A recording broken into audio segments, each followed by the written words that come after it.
வீர வரலாறு போற்றும் மதுரை. 12ஆம் நூற்றாண்டின் தொடக்கத்தில் இஸ்லாம் பரப்ப வந்தவர்களை அக்காலத்தில் மதுரை வீரபாண்டிய மன்னன் போர்ப்படைகளால் வாழ்வீசி கொல்லப்பட்டார்கள், ஷகிதாக்கப்பட்டார்கள். வான்மறை சோலையில் வள்ளல் நபி பாதையில் நம் இஸ்லாத்தின் மனம் பரப்பும் தீன் மலர்கள், இறை நேசர்களின் தர்காக்களை காண்போம். இதோ இஸ்லாத்திற்காக தன் உயிரை துறந்த வீரர் ஷஹீது சுல்தான் சிக்கந்தர் பாதுஷா அவர்கள் தூங்கா நகரம் மதுரையில் ஆன்மீக அரசாளும் திருப்பரங்குன்றம் மலை மீது அடங்கியுள்ள இறைநேசர், மதுரையின் மாமன்னர். இவரின் அடக்கஸ்தலமான தர்காவை காண்கின்றோம். இறைநேசரை நேசிப்போம்.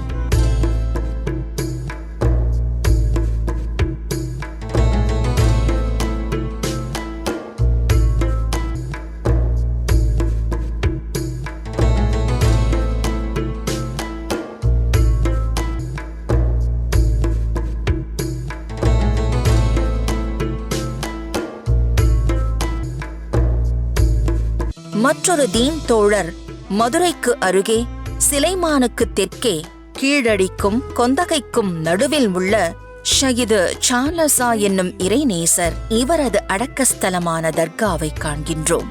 பசுமை நிறைந்த மரங்கள் சூழ்ந்த அமைதி நிலவும் தர்கா. மேலும் ஷஹீது சையது இப்ராஹிம் என்ற இறைநேசர் மதுரையில் சக்கிமங்கலம் தெற்கே கார்சேரி என்னும் கிராமத்தில் இவரது அடக்கஸ்தலமான தர்காவை காண்கின்றோம். ஓலை குடிசையில் எளிமையான தோற்றம் கொண்ட அமைதியான காணுமிடம்.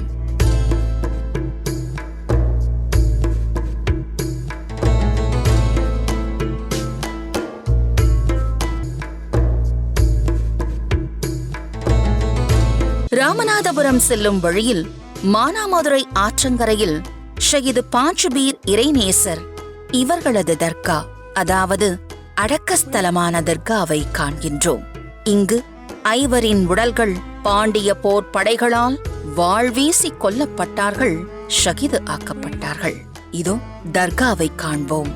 இறை நேசர்களை நேசிப்போம்.